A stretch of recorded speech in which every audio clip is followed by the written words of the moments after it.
Hi, I'm David. Now let's look at part C. In parts A and B, we found the area of this region, and then in part B, we found the area or the volume of this area revolved about the x-axis. In part C, we're asked to take this same area and revolve it about the y-axis and find that volume. So let's draw a picture of what that looks like. I'll have something like this, and I have an infinitely long area here, and then I'm going to revolve it about the y-axis. So what I'll have is something that's infinitely long to the right and infinitely long to the left. And at each section, I've got one of these little discs.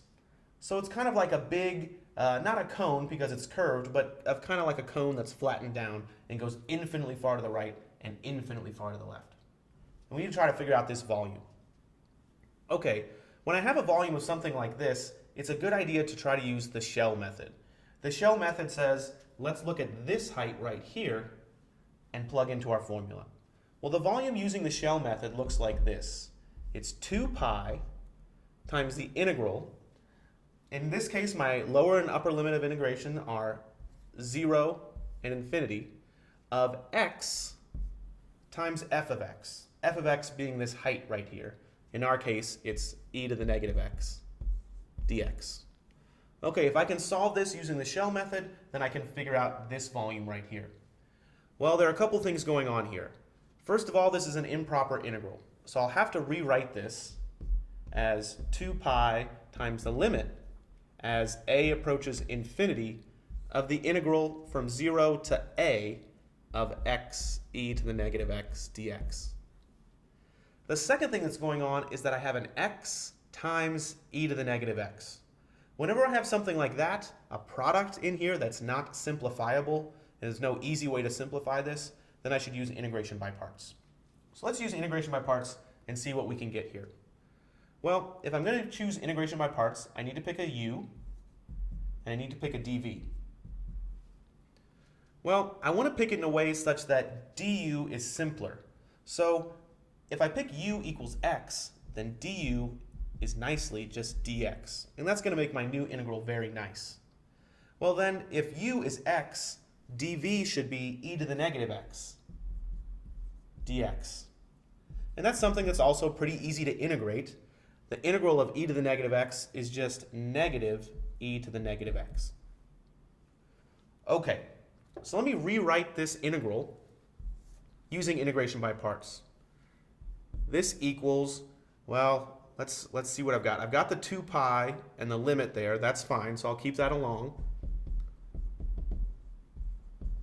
as a approaches infinity.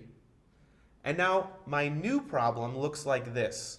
U times v, which is negative x e to the negative x times the, or minus, the integral of v du.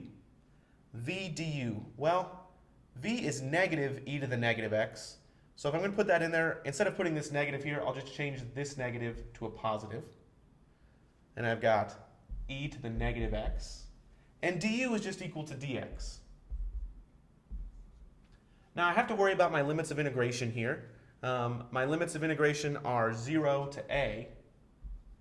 And technically, this should be evaluated right here from 0 to a as well. But we'll plug in 0 and a when we finish up the integral. So let's see, this equals 2 times pi times the limit as a approaches infinity of negative x e to the negative x. What's the integral of e to the negative x? Well, that's negative e to the negative x. Since I'm adding it, the negative stays there. And then I'm going to evaluate this whole thing from x equals 0 to x equals a. If I can find this limit, then I'll be finished. Well, let's plug in our limits of integration, 0 and a. So this equals 2 times pi times the limit as a approaches infinity of, well, let's see what happens when I plug in a. When I plug in a, I have negative a times e to the negative a minus e to the negative a. When I plug in 0, this is a little nicer. When I plug in 0, I have a 0 right here minus e to the 0 is minus 1. Okay, so I'm very close to finished here. Well, let's see what I can tell about this limit. A is approaching infinity. This right here is going to be a minus a negative 1. That's going to be a positive 1. That's fine. What about e to the negative a as a approaches infinity? Well, that's going to do the same thing that e to the negative x does. As x gets huge, this thing is going to 0. As x gets big, this thing right here is going to go to 0. The last thing I'm concerned about is whatever this limit is. Okay, so how do I figure out the limit as a approaches infinity of this thing? Well, I can see already that I'm going to want to rewrite it a little bit. If a were going to infinity, this one's going to negative infinity, and this one's going to 0. That's an indeterminate form. So I want to rewrite it somehow so that I can use L'Hopital's rule. Well, e to the negative a is the same as e to the a on the denominator. And then I'll just leave this negative a on the numerator.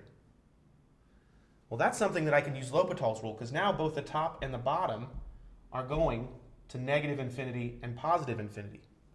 So I can use L'Hopital's rule to say that this equals the limit as a approaches infinity of negative 1 over e to the a. The derivative of negative a with respect to a is just negative 1. The derivative of e to the a with respect to a is just e to the a. Now this limit as a approaches infinity is certainly going to negative 1 over something that's going to infinity. This is also going to 0. Okay, so what does that all mean? Well, apparently this is also going to 0. So going back to my original problem in yellow, this equals 2 pi times 0 minus the quantity of 0 minus 1. All that simplified is 2 pi times 1. So the volume of this solid, which goes infinitely far to the right, infinitely far to the left, and actually comes out and back from the board infinitely far, this volume is equal to 2 pi. And now we've finished parts A, B, and C of this problem. Thanks for watching.